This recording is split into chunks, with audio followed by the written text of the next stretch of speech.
नमस्कार, मैं हूं चंद्रभान सिंह भदौरिया और आप देख रहे हैं सीबी लाइव। हम आपके बीच लगातार पंचायत चुनाव के अपडेट लेकर आते हैं। वीडियो के जरिए आपको बताते हैं कि मध्य प्रदेश की सभी 52 जिलों में पंचायत चुनाव कब होने जा रहे हैं। त्रिस्तरीय पंचायत व्यवस्था है मध्य प्रदेश में, जिसमें ग्राम पंचायत, जनपद पंचायत और जिला पंचायत के लिए चुनाव होते हैं। सरपंच और पंच का चुनाव, सरपंच का चुनाव सीधे होता है, पंच का चुनाव सीधे होता है। जनपद अध्यक्ष और जिला पंचायत अध्यक्ष का चुनाव आपके द्वारा चुने गए जनपद सदस्य और जिला पंचायत सदस्य करते हैं। कल एक वीडियो में हमने बताया था कि 15 नवंबर की तारीख तय की गई है मतदाता सूची के अंतिम प्रकाशन के लिए, लेकिन उसके बाद देर रात को हमको एक पत्र हमारे हाथ में आया, हमारे पास आया, और उस पत्र का मजनून जो था वो आपके बीच शेयर करना जरूरी था। अरुण तोमर साहब हैं, जो अपर मुख्य कार्यपालन अधिकारी हैं राज्य निर्वाचन आयोग मध्य प्रदेश के।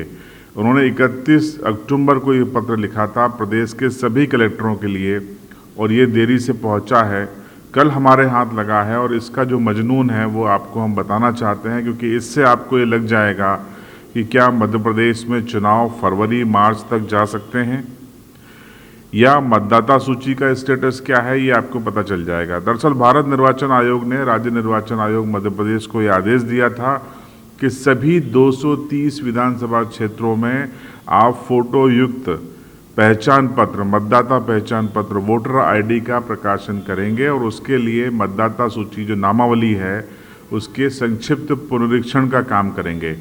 और इसके लिए बाकायदा इस निर्देश के बाद राज्य निर्वाचन आयोग ने एक नया कार्यक्रम जारी किया है, और ये कार्यक्रम अगर इसी गति से चला तो ये तय है कि पंचायत चुनाव जो हम पहले दिसंबर के अंतिम सप्ताह या जनवरी के पहले हफ्ते में मान रहे थे, लेकिन जो नया पत्र मिला है इसके अनुसार ये आगे बढ़ते दिखाई दे रहे हैं। अंतिम फैसला राज्य निर्वाचन आयोग को करना है, लेकिन जो हमारा अनुमान है, विश्लेषण है, उससे लगता है कि इस पत्र के बाद ये मामला पंचायत चुनाव का, मतदान का, अब ये फरवरी में जा सकता है।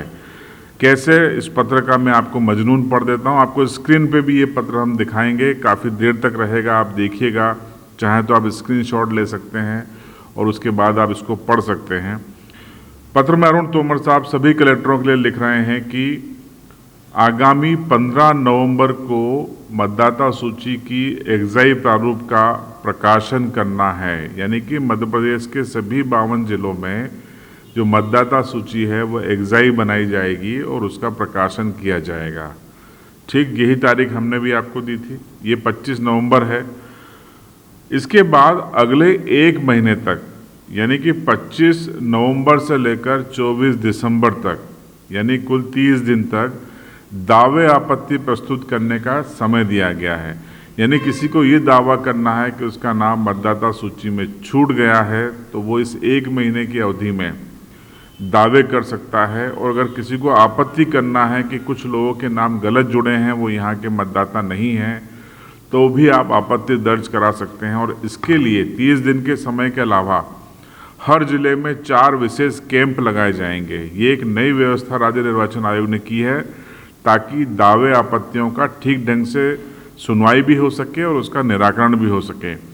ये कैंप 12 और 13 दिसंबर को लगेंगे, ये आपको हम बता दें, इसकी तारीख भी बता देते हैं। 12 और 13 दिसंबर को ये कैंप लगेंगे। इसके अलावा 19 और 20 दिसंबर को भी ये कैंप लगेंगे। दिन होगा शनिवार और रविवार। फिर से आपको तारीख बता दें, 12 और 13 दिसंबर और 19 और 20 दिसंबर, तो ये शनिवार और रविवार के दिन हैं। ये 4 कैंप लगाए जाएंगे। ये विशेष कैंप होंगे जिसमें आप जाकर, यहाँ पर बड़े अधिकारी बैठेंगे, डिप्टी कलेक्टर हो सकता है, कलेक्टर आ जाएं, अपर कलेक्टर आ जाएं, और आपकी जो दावे आपत्ति हैं उनके समक्ष भी आप दे सकते हैं। तो ये राज्य निर्वाचन आयोग का कार्यक्रम था। इसके अलावा 7 जनवरी तक ये तारीख तय की गई है कि 7 जनवरी 2021 तक हर जिले में दावे आपत्तियों का निराकरण करना होगा। यानी कि मतदाता सूची को लेकर जो दावे आए हैं या आपत्तियां आई हैं उसका निराकरण निर्वाचन से जुड़े पदाधिकारियों को और ड्यूटी में लगे अधिकारियों को करना ही होगा। और इसके पश्चात 15 जनवरी 2021 को 15 जनवरी 2021 को मतदाता सूची का अंतिम प्रकाशन किया जाएगा। यानी कि मतदाता सूची नए तरीके से तैयार हो जाएगी। जो वोटर आईडी कार्ड बनेंगे, जो छूट गए हैं या जो संशोधित कराना चाहते हैं, वो फोटो युक्त मतदाता परिचय पत्र बना सकेंगे। तो ये नया कार्यक्रम है। इस पत्र के अनुसार जो पत्र कह रहा है, अब ये जो पत्र है ये इसमें कहीं भी पंचायत चुनाव का उल्लेख नहीं है। ये लिखा गया है कि भारत निर्वाचन आयोग के निर्देश से हम ये करवा रहे हैं, लेकिन आमतौर पे जो परंपरा रही है, जो इतिहास रहा है, वो यही है कि ये जो विधानसभा की जो तैयार सूची है, यही बाद में उसी में कन्वर्ट हो जाती है जो पंचायत चुनाव के लिए नामावली होगी या नगरीय निकाय के लिए जो नामावली होगी। तो इससे ये साफ समझ में आता है कि ये संभव है कि इस कार्यक्रम के चलते पंचायत चुनाव को थोड़ा 1 महीने आगे बढ़ाया जा सकता है।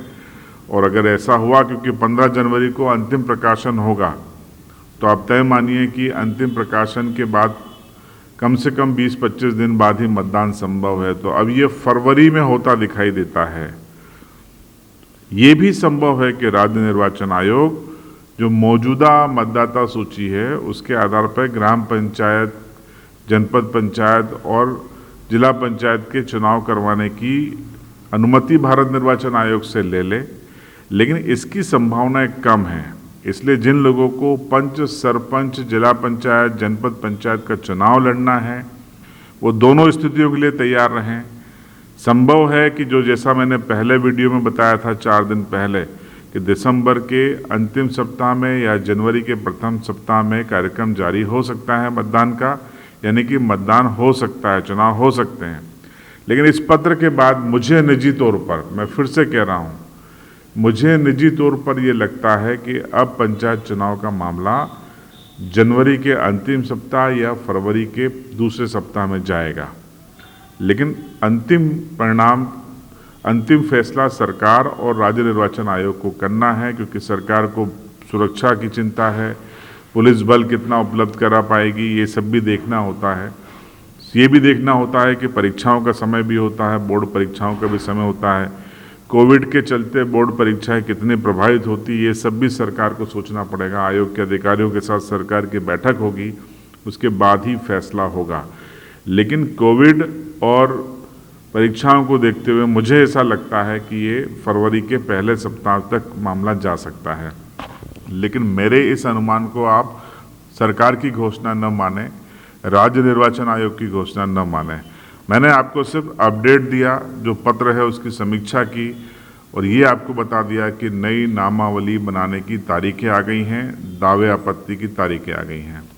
आज के इस वीडियो में इतना ही, लेकिन मैं आपको अगले वीडियो में ये ज़रूर बताऊंगा कि आपको किस तरीके से सरपंच चुनाव, जनपद सदस्य और जिला पंचायत का चुनाव लड़ने के लिए शपथ पत्र कैसे देना है, शपथ पत्र में आपको क्या क्या देना है, क्या क्या घोषणाएं करनी है, वो सारा प्रारूप के साथ मैं आपको बताऊंगा। प्रारूप को आप स्क्रीनशॉट ले सकते हैं और रफ प्रैक्टिस अभी से कर लीजिएगा, क्योंकि थोड़ी सी भी गलती आपके नामांकन को रद्द कर सकती है। इसलिए जिन युवाओं को ये चुनाव लड़ना है, जिन लोगों को चुनाव लड़ना है, इस चैनल को तुरंत सब्सक्राइब कर लें, क्योंकि हम आपको हर वो बारीक चीज़ बताएंगे जो आपको स्थानीय निर्वाचन को लड़ने में, समझने में काम आएगी। बने रहिएगा झाबुआ लाइव के साथ।